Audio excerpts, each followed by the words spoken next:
Warning, this podcast contains explicit content. Listener discretion is advised. Woohoo! Everyone go! Well done.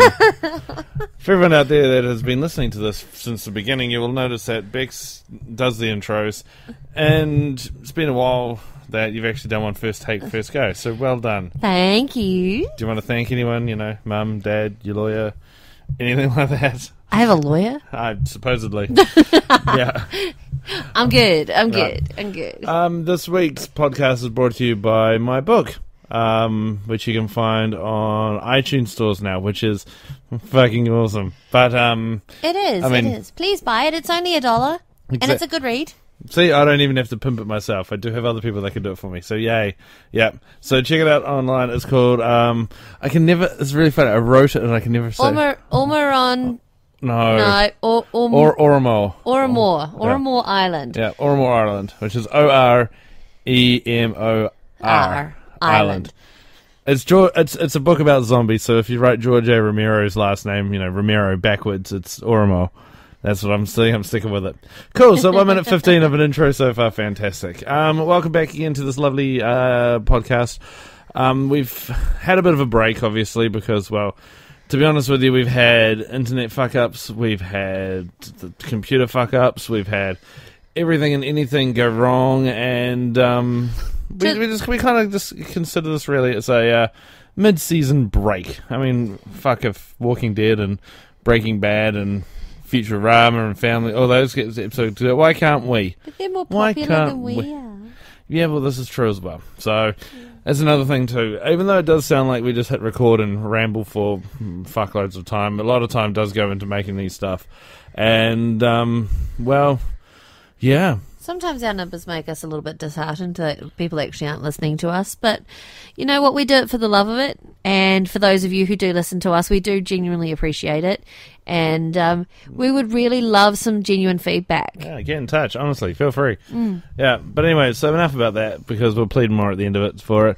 But we do have some giveaways as well very soon. In fact, probably next week as well. So we'll talk more about that later anyway. But right now, so big news from this morning that came out. Probably shouldn't use the words come out really when I say big news because it's not really. But the new Star Wars trailer dropped. Oh, yeah, they look really good. And also, too, this podcast we're going to talk about Fast and Furious 7. Yes. Oh, yes, I love that movie. I love that movie. And we're also going to be talking about a little game that I played called Battlefield Hardline. Battlefield Hardline? Yep. Oh, well, this is a surprise to me. I'm not entirely sure which one he's talking about, but we'll go there. The game that I said was really, really cool, and I started playing it, but then get pissed off because you could only arrest people, you couldn't really shoot them, and then, you had to, yeah. But anyway, we'll talk more about that one later as well. So, indeed. And right. I think there's nothing else really at the moment. I have a little quip to mention at the end of the podcast. Oh, you do? I do. Okay. I do. Beautiful. All right, so let's go back to the beginning because it's always a good place to start. So said some old lady. So the new Star Wars movie. New Star Wars movie. You're more of the Star Wars nerd than I am. I am. So your thoughts on it? I don't know. It looks like they're going back to the old digital styles. It's not this. It doesn't. From what they've shown on the video clip, it doesn't look. I don't know, Revenge of the Sith, that sort of styles. It looks like they're going back to the whole original George Lucas. Oh God, that very original, very basic, very grey looking film. Did you get that impression too? It's amazing what having actual props in a movie can do for a look at things, right? Yeah. Because J.J. Abrams, who's directing this one now, has gone back to practical shit, where I think the last three, which were the first three, were too much CSI. Fucking hell. CGI, yeah. So it was more along the lines of, it's not really this. You don't really get drawn into that world, I've kind of found sometimes. But see, I liked it because it was bright, it was colourful, and it sort of made the Star Wars films more interesting, especially for the younger generation. Whereas, I mean, Star Wars, that's our mums and dads' generation. That's even borderline our grandparents' generation, and they I think they did those 3 very well because they brought it back to our generation to make us, oh wow, just like they've done with Star Trek, making it more interesting for people to watch. It's, great, have your Trekkies, have your, your Star Wars fanatics, but, they've got to make it last longer because, not everybody's going to be interested in that blandness of the movies, I'm going to steal something now from the web series or web show, which you watch all the time. Well, I make you watch, Kadikarus, that cool English guy that I'd love to have a chat with one day. But anyway, fun fact, did you know that when they were shooting that movie, Ewan McGregor would go vroom, vroom, vroom when he was playing with his lightsaber? George Lucas had to tell him numerous times, don't worry about the sound, we'll put it in later. I didn't know that. Yeah. Sorry, everyone, for just blasting that away. I didn't realise how loud I was getting with that, sorry. But yeah, no, he would go... Because you would have to. Yeah. You would have to. You could not whip around the lightsaber going... No. You would have to be making the... Yeah, as every little boy does when they're pretending to have their Star Wars lightsaber fights and whatnot. Yeah, exactly. But no, so that's dropping at Christmas time. I'm sure Bex will probably be taking me to that movie. Of course. But one movie which I took you to, but we were both going to go to anyway because, fuck it. There's a great little movie called... Fast 7. Furious 7 it was called. Was it Furious 7? Yeah, the director has said that it's Furious 7 because it references the 7 Samurai of...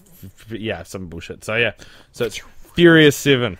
I actually highly recommend this movie. If you're a huge Paul Walker fan, take a box of tissues. It is lovely, actually. I mean, it's full of action. It is. They take it back to the whole car racing, as of course, but it's also very heisty like the other ones. I mean, shit go boom. That's pretty much going to be Gareth's. Shit go boom. It does, and it's great. I mean, it's awesome. There are a lot of sexy, skinny, beautiful ladies with lots. There are a lot of very handsome men for us ladies out there, and there is an incredibly touching tribute to Paul Walker at the end. And and I'm not letting anything go there by saying that. I think everybody knew that was going to eventually happen because he is such a big part of the franchise, really, isn't he? And but definitely, if you're a big fan, or even if you're not, because my lovely man right here, he shed a tear or two because it was that touching. Take a box of tissues. Don't go without them. I did not cry. You did too. Did you not read my Twitter post? Honey, I burst. I had popcorn crumbs in my eye. I was not crying. We didn't have popcorn. Shut up. Shut up, man. Ixnay on the no popcorn to pay. Oh no, it was actually, I enjoyed it. Because okay, look, from a guy's perspective, you go in there, you're going to be watching. Like, there's going to be some kind of thing to Paul at the end of it. It's kind of what you knew was going to happen anyway. Yeah. And from the scenes that they shot and all that kind of stuff as well, I have a feeling that's what was going to be happening anyway. That they were kind of saying goodbye to him and they were going to bring it. Because, there's... It's really hard to say it without spoiling any of it, but there's a couple of scenes in there which kind of allude to the fact that this is Paul Walker's character's, anyway, his last one. This is it. Yeah. Because they've said so many times that they just give the little, little nod, little wave and stuff like that. And they couldn't have written that afterwards because there's a couple of big scenes there where he does a full-on speech and everything else like this kind of thing, which, yes, they did CGI on him and all this kind of shit with his brothers and all that stuff, and really well done too, by the way. Incredibly I think there's only one part, there's one part that you're like, okay, that's fake. Yeah. But the rest of it, like, I showed you the scene afterwards and said this was faked, and you were like, what? Because it looks real. But anyway... It's a whole big seal. There's this big fucking scene where they're doing this whole big talk and everything. He's on the phone and stuff like that. You couldn't really do that. No. CGI'd because it would cost a fuck ton of money because the way that they've... it's great. If you've seen the movie, you know the one I'm talking about. If not, you'll see it and you'll go, oh, this will be afterwards, yeah. Yeah. But it's really nice. It's really cool and yeah. But anyway, shit go boom. It's got Jason Statham in it beating the crap out of The Rock. Oh my god! And then The Rock beating the crap out of Jason Statham. I was so conflicted in that fight. I didn't know who I wanted to win more. I think we all won, Bex. We all won. The movie cinema won. Yeah. Because Jason Statham, some of the looks he had on his face genuinely looked like he was like a puppy stuck in a cage waiting for somebody to let him out. Just that look on his face. And then when we got let out, shit went flying. It shit sure go boom, did. yeah. Oh, God, it was awesome. once again, thank you, Kadikarus, for this, but fun fact. Did you know?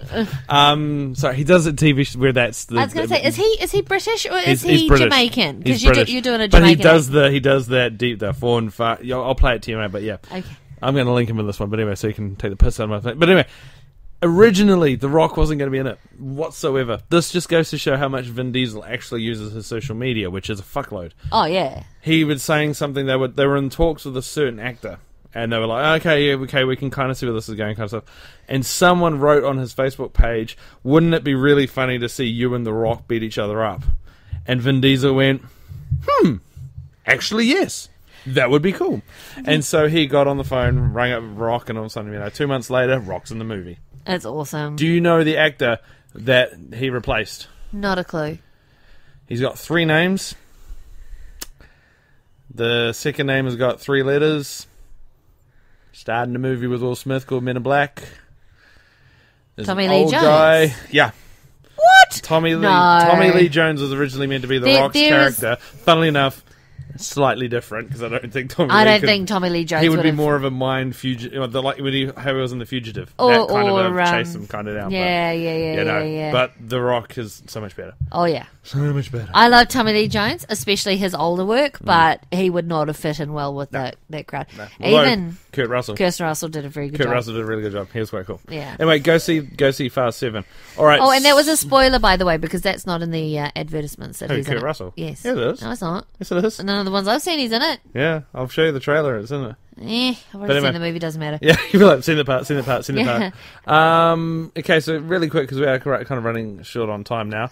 I played recently Battlefield Hardline, which is the new Battlefield game. So it's all, first-person shooter and stuff like this. You basically play a cop running around trying to solve crimes and stuff like this, as you can imagine. Obviously, it's over a full... I do like the way that they kind of brought it back to, like, it's new, it's built in today's standards, but it's done in a way that looks like an old 70s crime show, like a TV show. Like, they've got, the chapters are called episodes, and it's, on last week's episode, last episode was this. Really cool and stuff like this. The controls on it were fucking stupid, though.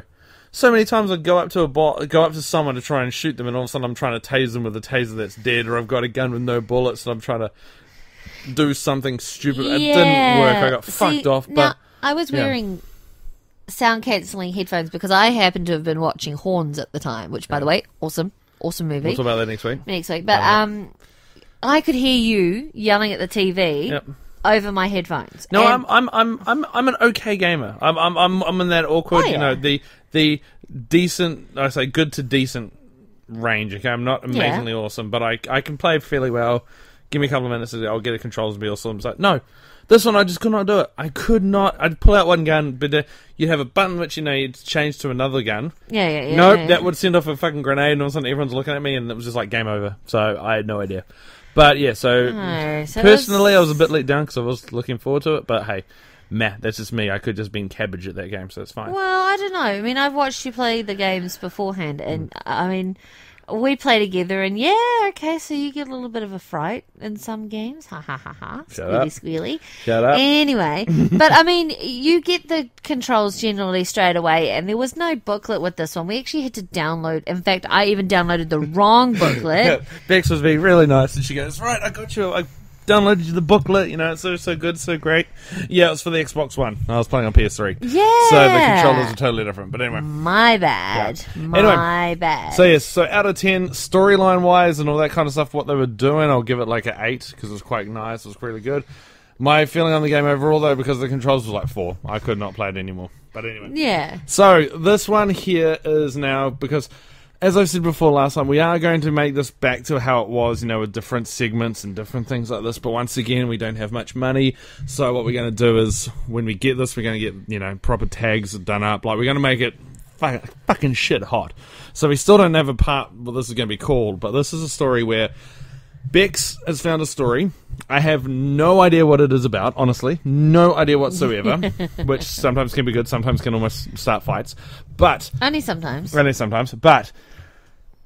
this is Bex's story of the week. This is my story. Story of the week. It's more of a quip. More of a quip than anything else. But yes, the story of the week works, yes. Bex's funny fuck up or something, I don't... Well, we'll find something, some title for it.